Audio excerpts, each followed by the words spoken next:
This is Old Man George. Every day, he sat by the window with his trembling hands, tuning the same old radio.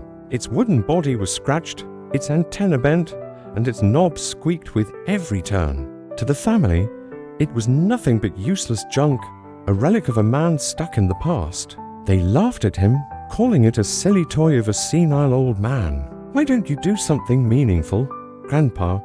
his grandson mocked, rolling his eyes. Even his daughter sighed, "Father, you should stop wasting time with that thing. It doesn't even work properly." The ridicule echoed through the house, sharper than any broken wire.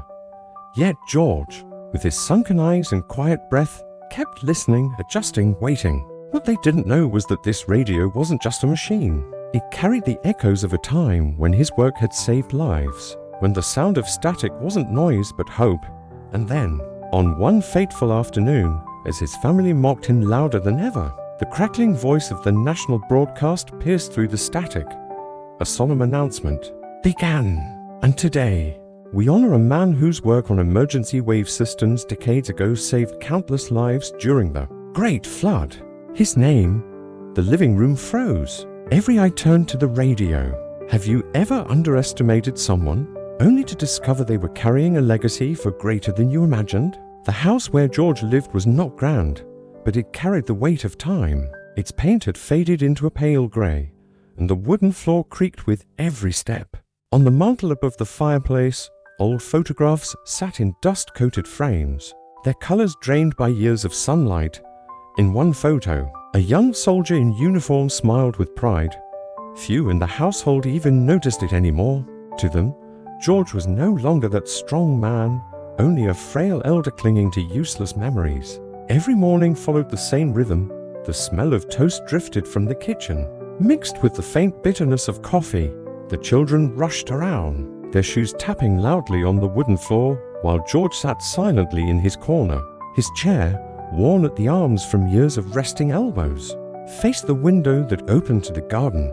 The sunlight slipped through lace curtains, casting fragile patterns on his wrinkled hands. And always by his side sat the radio. The device was heavy, its dark walnut casing chipped at the corners. Dust gathered around its dials, but George touched them with reverence, as though the machine were alive. Sometimes, when the house was quiet, the faint crackle of static filled the air, followed by fragments of distant voices that no one else cared to hear. "Why don't you just throw that thing away?" his daughter-in-law sneered once, stacking plates onto the dining table. The clatter of porcelain was sharp, dismissive. "It takes up space, and it's nothing but junk." George said nothing. His eyes, pale but still alert, followed the rhythm of the glowing dial. To him, the static wasn't empty. Each hiss carried the memory of a stormy night when voices cried out for help, and signals like these had been the only link between despair and rescue. The contrast in the house was stark. Around him, the younger generation moved quickly, impatiently, their world driven by screens, smartphones, and noise. He was a slow figure in their midst, speaking little, listening often, his dignity overlooked. But even in silence, George carried something no one else did, a sense of history embedded in every wrinkle, in every sigh. The walls remembered his youth, the garden remembered his hands, and the radio remembered his brilliance. To the family, though, he was nothing more than an old man fiddling with outdated wires. They did not see the persistence in his gaze, the quiet defiance in the way he adjusted every dial. They only saw fragility, and they mocked it. Yet, in the quiet hum of that machine, George was not fragile. He was waiting. The tension in George's home began with small remarks, but they soon grew into sharp, relentless words. Every time he touched the radio, someone had something to say. "Grandpa, it's embarrassing," his grandson scoffed one evening, slouched on the couch with his phone glowing in hand. "Nobody listens to those crackling noises anymore. Everyone uses apps. You don't even know how to use a smartphone." The words stung, though George remained still. He glanced down at the radio, turning the dial with deliberate care, as if the act itself was an answer. The static filled the room again, a faint hum beneath the grandson's laughter. His daughter, Clara, joined in. "Father, you need to stop wasting your time. That radio is older than me. It doesn't do anything." Why don't you come sit with us instead of isolating yourself?" Her voice carried the tone of impatience, the kind of dismissal that came not from cruelty, but from years of assuming she knew better. George tried to respond once. His voice was soft, cracked with age. "It still works. You don't understand. It holds memories." "Memories?" Clara laughed bitterly. "Memories don't pay bills, Father. Memories don't help you walk faster or make you useful around here." The room went silent for a moment, except for the buzz of the television and the faint whisper of static. His grandson grinned, shaking his head as if George's words were nothing more than the ramblings of a confused mind. But George heard it differently. Each insult pressed against his chest like a weight. His throat tightened, his eyes watered, but he held it in. He would not give them the satisfaction of seeing his pain. At dinner, it grew worse. The clinking of cutlery filled the table as laughter bounced between family members. And then the grandson said it again, louder this time.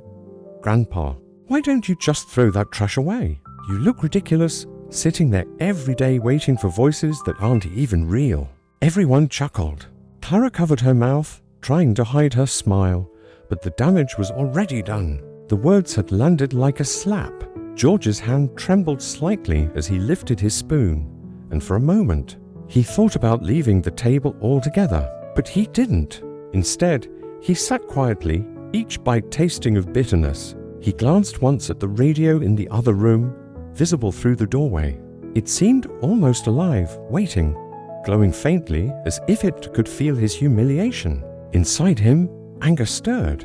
Not the wild anger of youth, but a deep, simmering fire that had been building for years. He wanted to shout, to remind them that he was not useless, that the very machine they mocked had once been his greatest creation.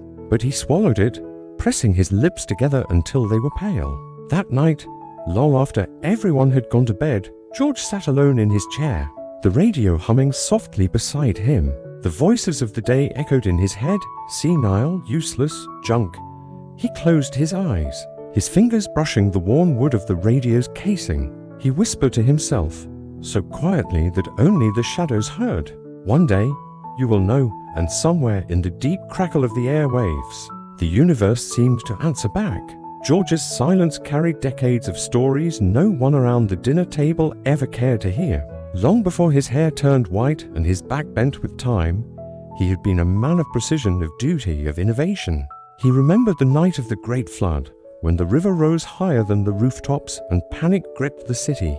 Radios, not phones, were the only lifelines then. George was younger, his hands steady, his mind sharp.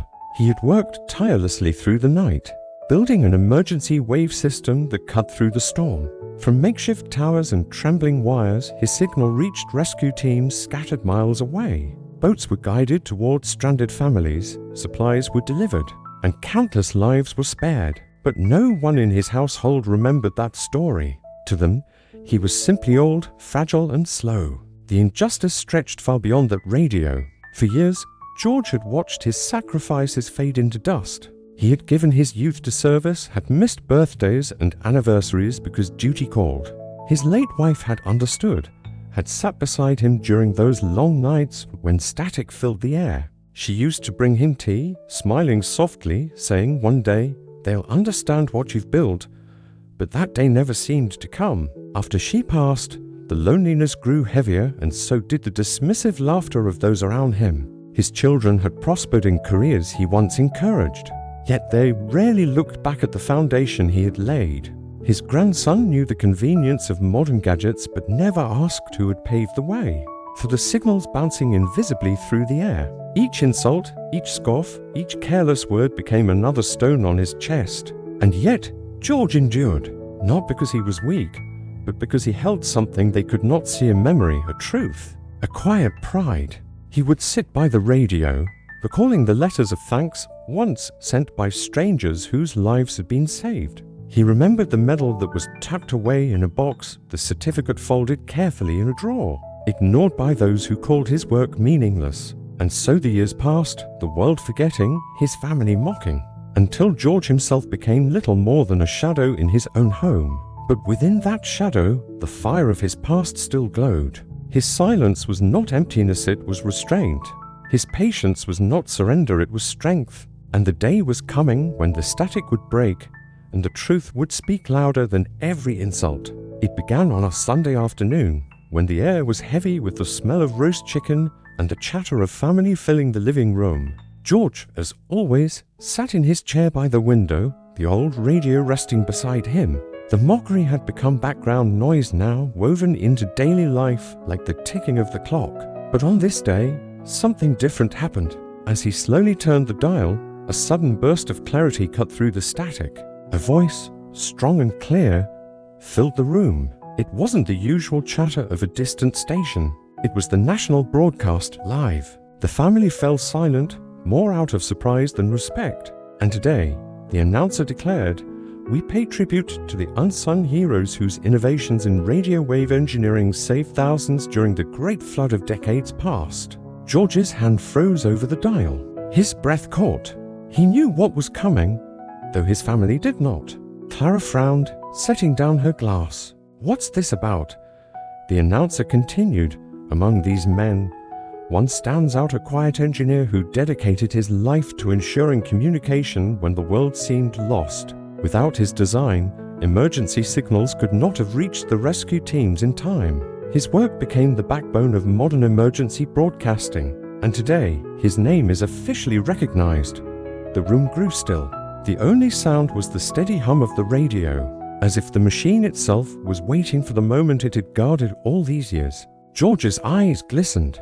For so long, he had carried the weight of silence, of being dismissed and forgotten. But here, through the same device they had mocked, his truth was finally preparing to surface.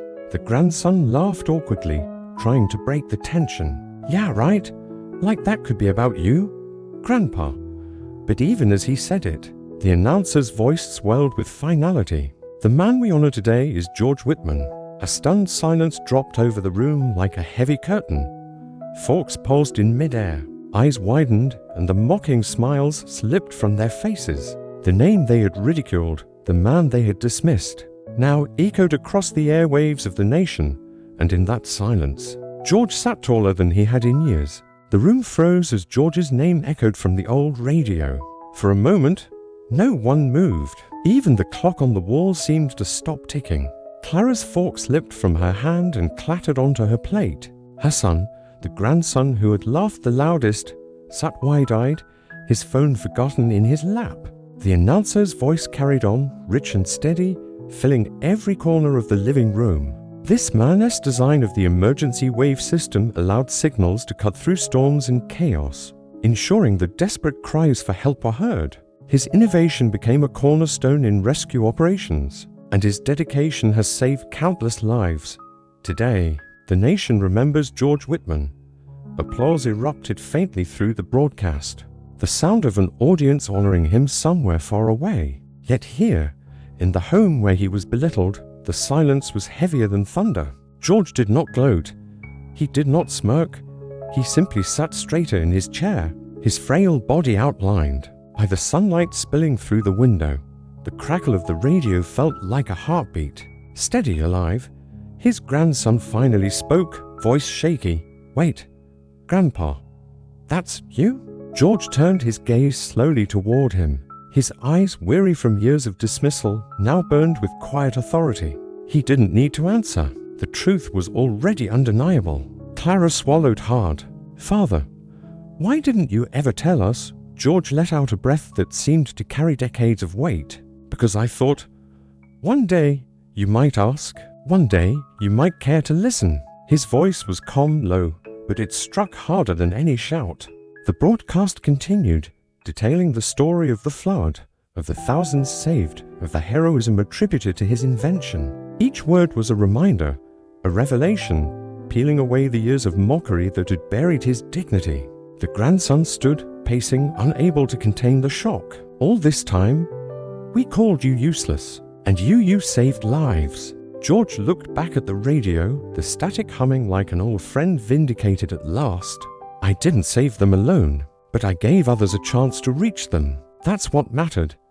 Tears welled in Clara's eyes. She covered her mouth with trembling hands, the shame cutting deeper than any insult she had once thrown his way. The weight of their cruelty now came crashing down on her like the floodwaters he had once fought against. The applause through the speakers faded, replaced by the solemn voice of the announcer, and as we honor George Whitman, let us remember this truth: heroes do not always stand in the spotlight. Sometimes they sit quietly among us, carrying memories we have forgotten, until the day those memories save us all. The final words struck like lightning.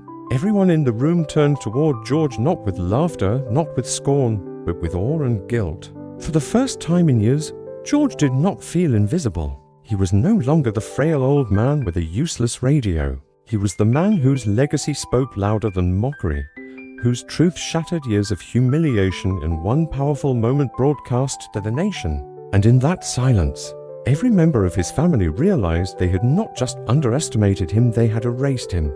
Now, they could never undo what the world had already acknowledged. The applause from the broadcast faded, leaving only the heavy silence of the living room.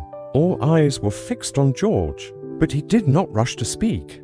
Instead, he placed one hand gently on the radio, as though it were an old companion that had waited decades for this moment. With slow, deliberate words, he finally broke the silence. You laughed at this radio. You called it useless. But it carried more than static, it carried lives, it carried hope, and today it carried the truth you chose to forget. His voice was not loud, but it cut through the room sharper than any shout. Clara lowered her head, shame burning in her cheeks. The grandson fidgeted, his usual arrogance stripped away. George continued, his tone calm yet commanding, the voice of a man who had endured too much to waste words on anger. I never needed recognition from the world, but I never thought that in my own home I would be treated as less than nothing. The words stung more than any rebuke. Clara whispered, Father, I didn't know. George's eyes narrowed slightly, though his expression remained steady. You never asked. That is the difference. The grandson tried to speak, but his voice faltered. There was nothing to defend, no excuse to offer. They had mocked wisdom and bowed to ignorance, and now the weight of their mistake left them speechless. George leaned back in his chair, a quiet strength radiating from him. He did not raise his voice, did not strike out. He didn't need to. The truth had already done the work. And in that moment, it was clear the old man they had ridiculed was not broken, not forgotten. He was the one who had outlived their scorn. The house remained silent long after the broadcast ended. The usual chatter, the laughter, the careless remarks were gone, replaced by a heavy stillness that no one dared to break. Clara sat with her head bowed, her hands trembling on the table. Regret filled her eyes, regret for every sigh of impatience, every word of dismissal. The grandson stared at the floor, the arrogance drained from his face, as though he had finally understood the depth of his mistake. George, however, did not gloat. He simply rested his hand on the radio, his chest rising slowly with each breath. For years, he had been treated as invisible, yet in one moment, his truth had risen louder than their scorn. He turned his gaze toward the window, where the fading sunlight painted the room in a golden hue. His lips curved into the faintest smile, not of triumph but of peace. The family did not speak, but in their silence lay acknowledgement, and in their eyes a new respect. George's final thought echoed in the quiet. Age is not weakness. Age is memory, age is truth, and truth always finds its voice. If this story moved you, if you believe that truth always finds its voice no matter how long it takes, then share this video with someone who needs to hear it.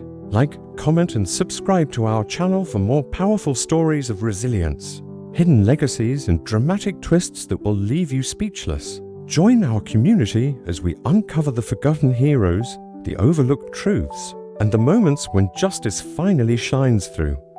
Because every story deserves to be heard, and every voice, no matter how old, deserves to be remembered.